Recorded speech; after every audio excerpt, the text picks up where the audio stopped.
Muito bem, olá alunos do 7º ano, sejam bem-vindos a mais uma aula de Geografia.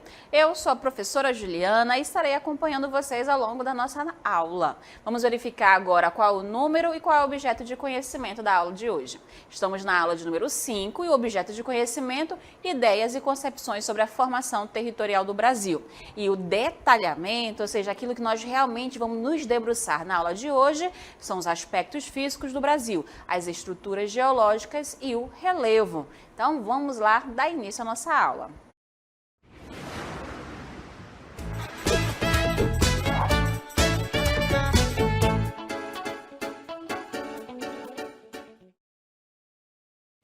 Bom, como já verificamos, nós vamos falar sobre o relevo. O relevo, vocês devem lembrar desse conteúdo quando nós abordamos ele lá no 6º ano.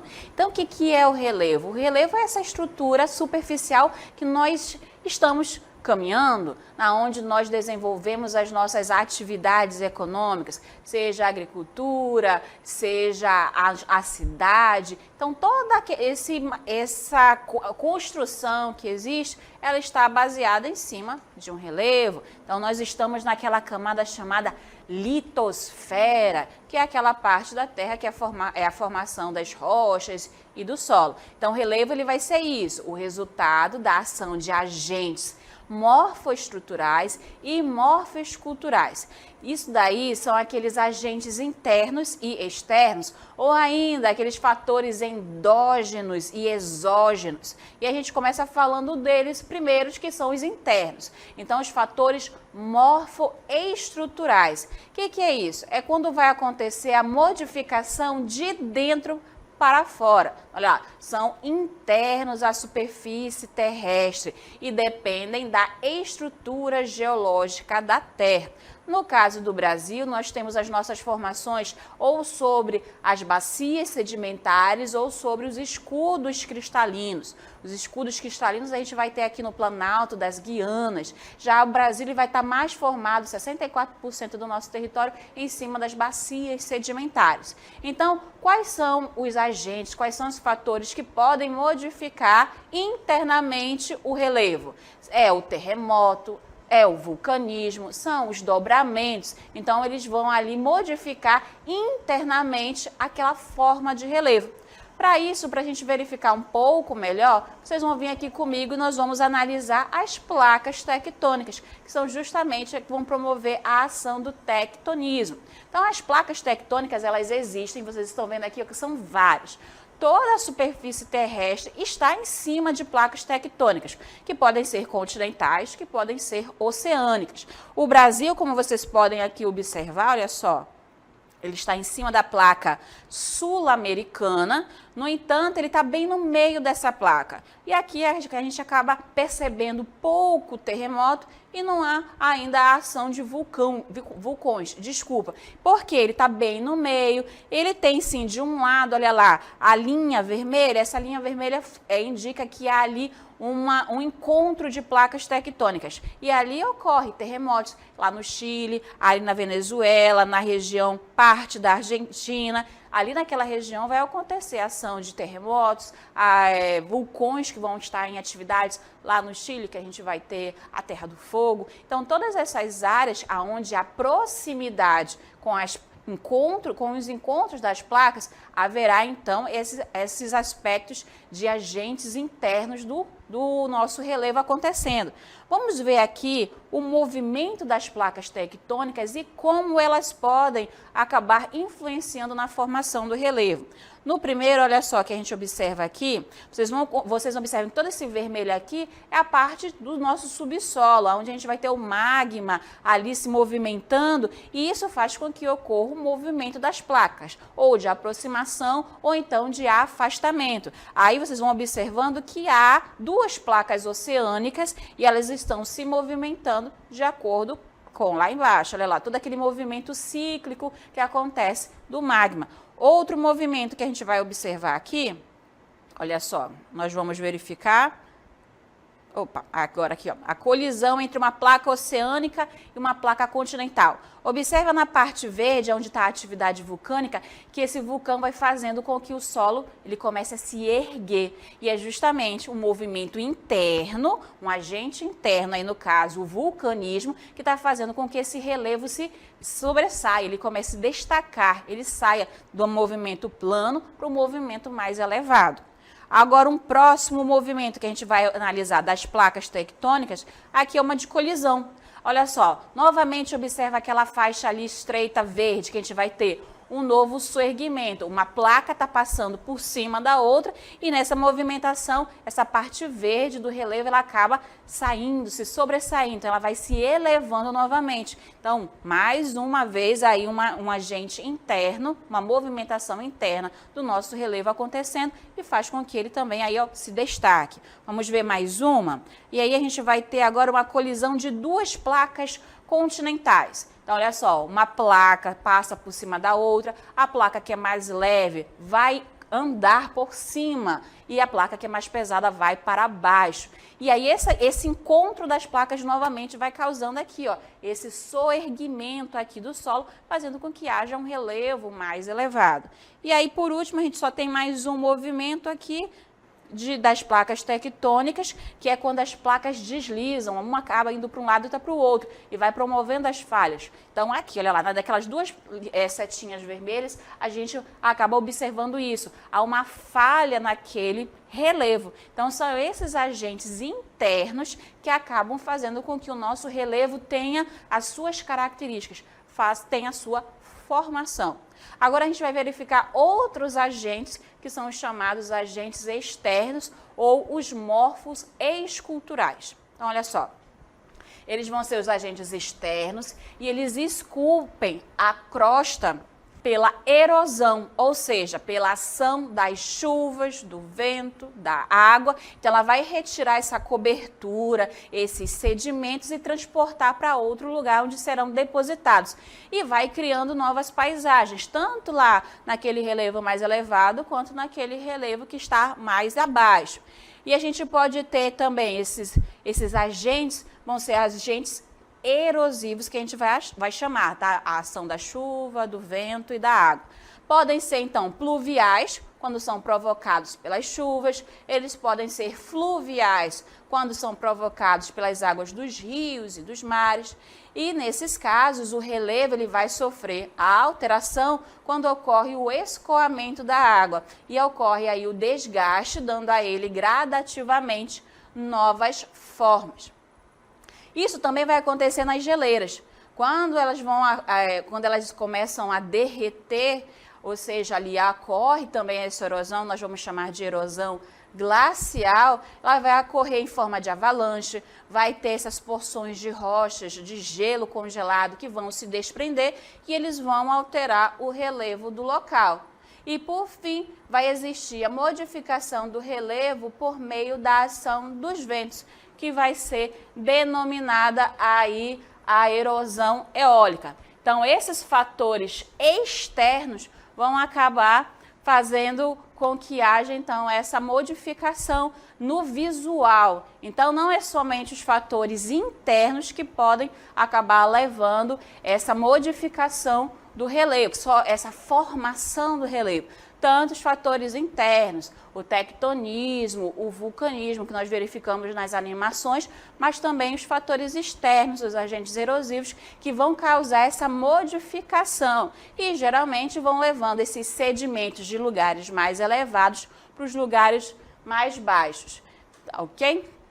Então vamos seguir lá agora, a gente vai analisar melhor o nosso país. Nós já verificamos então o que é o relevo, quais são, então, os agentes que vão causar essa transformação. E agora, então, vamos verificar como é que está a questão do Brasil. Vamos lá? Então, olha só, o relevo do Brasil, ele foi classificado de diversas formas. De diversas formas ao longo dos anos, porque diversas tecnologias estiveram disponíveis em determinado momento. Então, a gente vai ter as classificações mais famosas do Haroldo de Azevedo, de Abi Saber e, por último, a que é a mais recente, a de Jurandir Rossi, que é justamente a classificação utilizada nos dias de hoje, certo? E essa última classificação, ela colocou que existem cerca de 28 subunidades de relevo. Então, olha só, o relevo do Brasil está localizado numa área tectonicamente estável. Como a gente verificou, o Brasil está bem no meio de uma placa tectônica, a placa sul-americana. Então, ela é considerada estável. O relevo brasileiro é bastante antigo, porque ele não sofre mais tantas essas ações internas, ele vem se desgastando pelos processos erosivos. Então, a chuva, o vento, algum deslizamento de terra, então tudo isso vem causando desgaste do nosso relevo. Como resultado dessa longa evolução, o relevo brasileiro ele apresenta hoje médias inferiores a 1.000 metros de altitude. Seguindo então, a gente vai verificar agora, de acordo com o Jurandir Ross, que é uma das classificações mais recentes que a gente tem, como é que ele classificou? Ele simplesmente olhou para o território brasileiro e decidiu, então, classificar daquela forma? Não, ele vai tomar como base as classificações anteriores, mas vai aliar o que ele conhece ao que vai surgir material tecnológico naquele momento. O Brasil ele estava desenvolvendo o projeto Radam Brasil. O que era esse projeto? Ele ia tirar fotos da superfície do nosso país. Então, ali um radar acoplado na parte da fuselagem de um avião foi tirando fotos. Inicialmente seria somente da Amazônia e mais tarde ele foi estendendo esse projeto para todo o Brasil, o que possibilitou Jurandir Ross e a sua equipe a analisar esses dados e colocar então em prática uma nova classificação do relevo brasileiro. Então, no período de 1970 até 1985, houveram esses registros do território brasileiro e com base nessas informações surgiu a classificação baseada na estrutura geológica. Então, o Jurandir Ross, o critério principal para a sua classificação é a estrutura geológica e a geomorfologia. E aí nós vamos ter as três principais formas de relevo: os planaltos, as depressões e as planícies, sendo que planaltos e depressões vão ser vão formar a maior parte do nosso relevo. Cerca de 95% é formado por depressões e planaltos e apenas 5% do nosso território é formado por planícies. Sendo aí 11 unidades de depressões, 11 unidades de planaltos, faltou só essa informação aí, tá bom? Mas também são 11 unidades de depressões e planaltos. Então aí soma planaltos, quase saiu errado, planaltos e 6 de planície, totalizando aí por Jurandir Ross 28 subunidades de relevo. Então aí, e esse relevo brasileiro estaria encontrado em cima de 36% dos escudos cristalinos e 64% na formação das bacias sedimentares. Por que eu falo para vocês que vão existir diversas classificações do nosso relevo?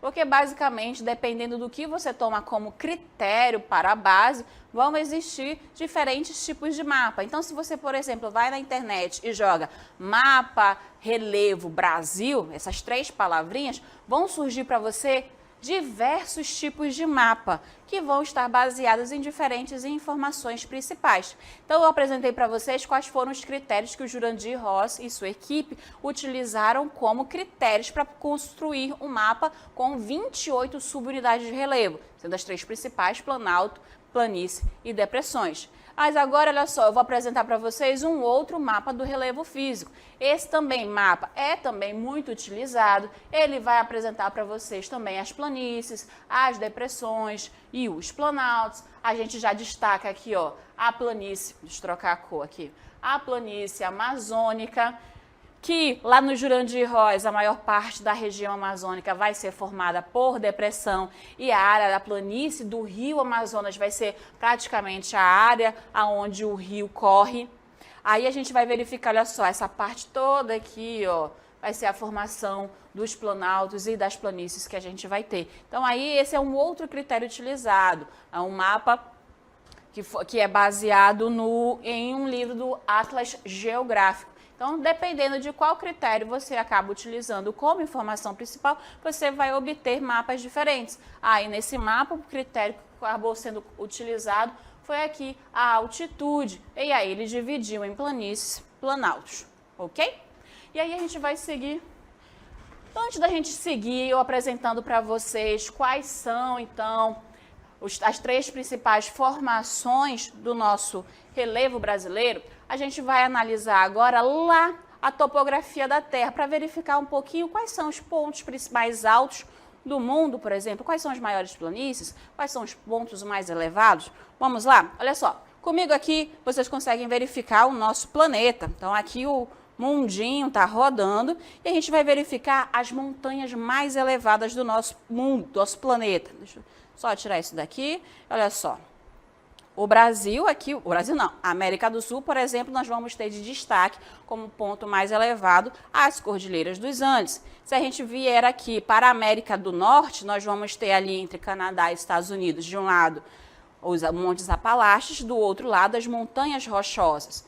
Se a gente vier aqui, olha só, para a Ásia, a Europa, nós vamos ter a Cordilheira dos Alpes, os Montes Urais, que inclusive é o que faz a divisão entre o continente europeu e o continente asiático.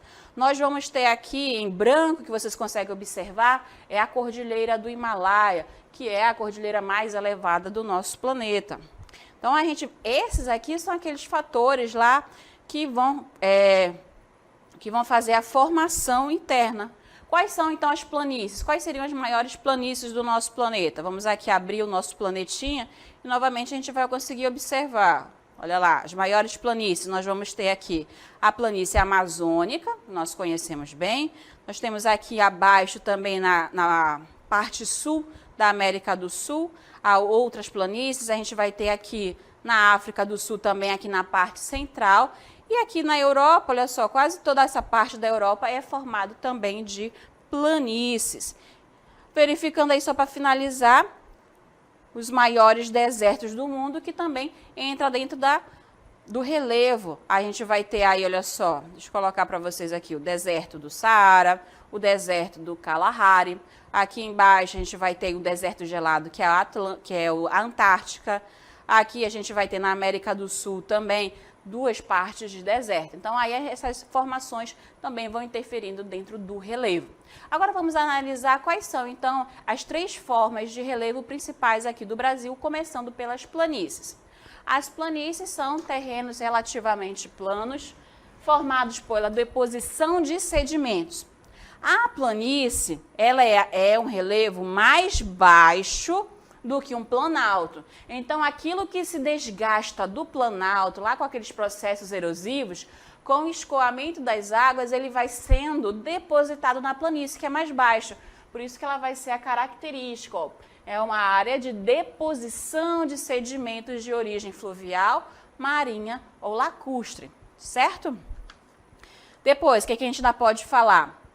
Que eles não vão ultrapassar 100 metros, então as planícies aí, em média, no Brasil, vão ter por volta de 100 metros de altitude. Ainda vai ter esse processo de deposição ou acumulação, que também a gente pode... Eita, ficou feio essa acumulação aqui. Vamos aqui, ó. A acumulação de sedimentos que vai ocorrer nessa área. E a gente vai ter 3 tipos de planícies. A planície lacustre, que vai acontecer com o soterramento de um lago, e aí a gente verifica a seguir a planície fluvial, que ela vai acontecer a partir da ação de um rio, por isso que ela tem esse nome, e aí a imagem vai trazer para a gente a planície amazônica, mas se a gente for pensar no Brasil e no mundo, a gente tem a planície do Pantanal, que é a maior planície inundável do mundo. Ela vai estar localizada nos estados do Mato Grosso e no Mato Grosso do Sul, que ele é um terreno propenso às inundações e é marcado por diversas regiões pantanosas. E o terceiro tipo de planície é a planície marinha, ou planície costeira, ou planície litorânea, já que a lacustre está ligada com a ação dos lagos. A fluvial com a ação dos rios, a marinha, por consequência, vai estar com a ação dos mares, a ação do oceano. Então, a planície costeira do Brasil é uma faixa de terra situada na região costeira do litoral brasileiro e tem aproximadamente 600 quilômetros de extensão. Finalizando, a gente vai verificar aí ainda os tabuleiros ou platôs. Os tabuleiros é uma forma de relevo constituído de pequenos platôs, de altitude em geral modesta, que vão ficar entre 20 a 50 metros de altura. Eles vão ser limitados por escarpas. O que são as escarpas? É justamente isso daqui, ó, que são abruptos, bem aqui nessa ponta, essa queda que eles vão ter, certo? No Brasil, elas vão ser mais frequentes no Nordeste, mas também podem ser encontrados no interior da Amazônia e no estado do Espírito Santo. Seguindo, a gente vai falar agora sobre as depressões. As depressões são terrenos mais baixos, no caso do Brasil, são mais baixos que as unidades de relevo vizinhas. A gente não vai ter aqui no Brasil nenhuma depressão abaixo do nível do mar. Todas as nossas depressões brasileiras, elas vão estar relacionadas ao relevo em volta, ou seja, elas vão ser mais baixas, como a gente observa nessa imagem. Essa parte de baixo aqui, olha só, ela é mais baixa do que o relevo em sua volta. Isso aqui, ó, tá vendo? Então, esse relevo baixo vai ser chamado de depressão.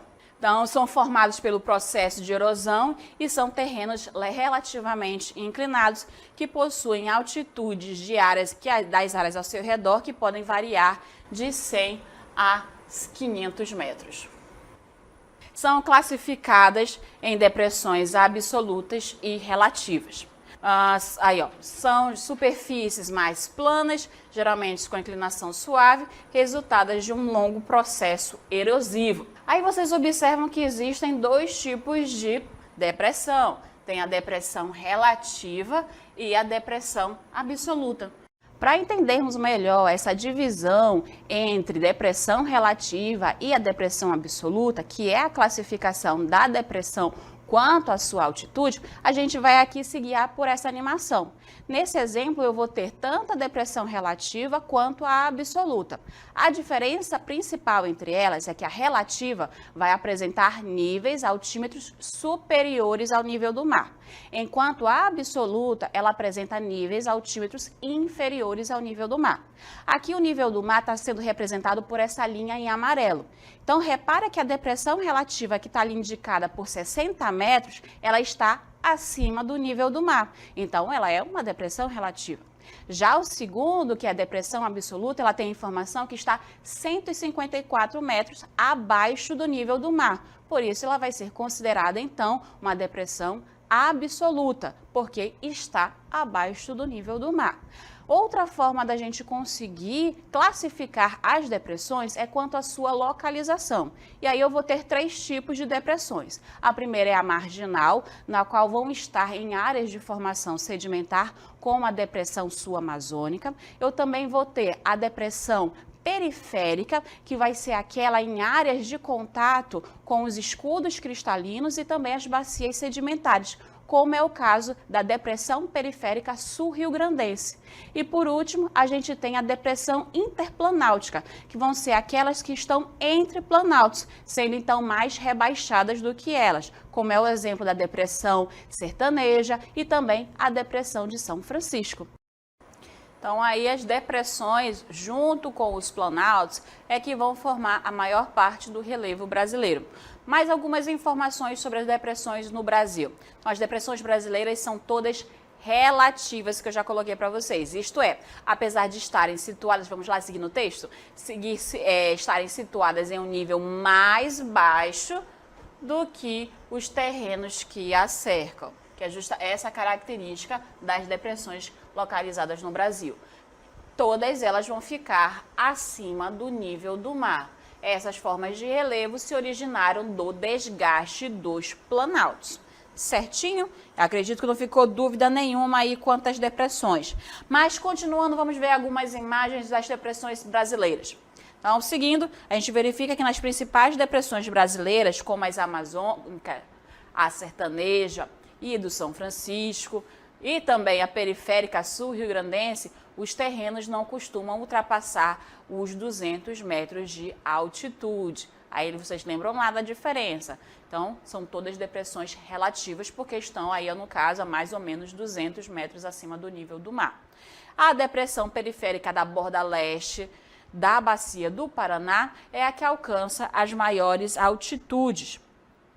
Ela está localizada nos estados de São Paulo, Paraná e Santa Catarina, e ela é caracterizada por solos ricos de origem vulcânica. E a depressão sertaneja, ela vai ficar no interior do Nordeste e é caracterizada pelo clima semiárido e pelo bioma da Caatinga. E aí faltou falar então apenas agora da nossa última forma de relevo, que são os planaltos. Os planaltos são a forma de relevo predominante do Brasil e correspondem às áreas de processo de erosão que supera os sedimentos. Lembra que a planície ela é formada por sedimentação? No caso, os planaltos, o processo principal é a erosão. Então, o planalto mais elevado vai sofrendo o processo de erosão e a água vai fazendo esse transporte de sedimentação para as áreas mais baixas. A maior parte a gente vai encontrar nas planícies. Possuem altitudes variáveis, nos quais ocorrem de formas variadas de relevo, como as chapadas, os morros, as colinas e as serras. Os planaltos mais extensos são os planaltos da Chapada da Bacia do Paraná, planalto e chapada da Bacia do Parnaíba e os planaltos e serras do Atlântico Leste-Sudeste. A gente ainda pode falar que vão ser relevos, além de elevados, vão ter o seu topo plano ou quase todo ele plano, vão ser classificados de acordo com a sua formação geológica. Vão ter planaltos sedimentares quando formados por rochas sedimentares. Nós vamos ter os planaltos cristalinos quando formados por rochas magmáticas e metamórficas. E vamos ter os planaltos basálticos quando são formados por rochas de origem vulcânica. E ainda falando sobre os planaltos, a gente vai verificar as chapadas. As chapadas a gente vai ter a formação dela muito clara por causa do topo. Vocês observem que esse topo aqui é quase todo plano. E isso justamente vai marcar esse nome, né? Tá chapado, porque em cima dele é praticamente plano. Como exemplo, aqui na região norte, nós temos aí o Monte Roraima como uma chapada, que vão ser formações típicas caracterizadas com uma área grande e larga também, e mais elevada em relação à altitude, de forma que se destaca no horizonte. O topo plano ou praticamente plano é uma das suas principais características. Seguindo, a gente vê as serras. As serras é um conjunto de montanhas e terrenos acidentados com fortes desníveis e muitos picos, que se assemelham ao formato de uma serra, que é justamente por isso que vem esse nome. Então, a serra por causa do formato que a gente lembra lá dos dentes de uma serra, da ferramenta serra. O termo aplicado também às escarpas assimétricas que possuem a vertente mais inclinada e outra menos inclinada. Então, vocês observam aqui, olha só, esses picos que vão ocorrendo ao longo dessa região. Então, aí são as serras que vão acontecendo. Como exemplo, a imagem que vocês estão vendo é da Serra do Espinhaço, localizada em Minas Gerais. E para fechar, então, a nossa aula, vamos verificar as principais diferenças, as principais características de cada uma das formações do relevo brasileiro.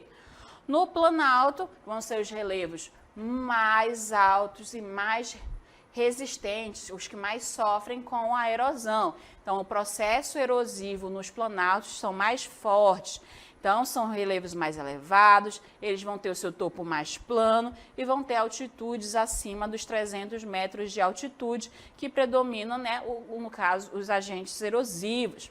No Brasil, nosso ponto mais elevado é o Pico da Neblina, localizado na Serra do Imeri, aqui no estado do Amazonas. As depressões são resultado de processos erosivos nas bordas das bacias sedimentares. No caso do Brasil, todas as depressões brasileiras são de origem relativa, são classificadas como relativas, porque estão acima do nível do mar. Então, elas possuem ali essa baixa altitude em relação ao relevo em torno delas. E fechando, nós temos as planícies, que são as áreas mais baixas, mas são planas, certo? E elas são formadas principalmente por depósitos de sedimentos, sejam de origem marinha, lacustre ou fluvial. E aí, só relembrando bem que as três formas que nós temos de relevo principal, nós vamos determinar a partir da classificação de Jurandir Rossi, que foi a última classificação que ocorreu. Então, ele determinou que as três formações principais que compõem o nosso relevo são os planaltos e depressões, principalmente, cerca de 95% do nosso território, e apenas 5% do relevo brasileiro é formado por, então, aí, planícies. E assim, então, nós vamos fechando a nossa aula. Até a próxima.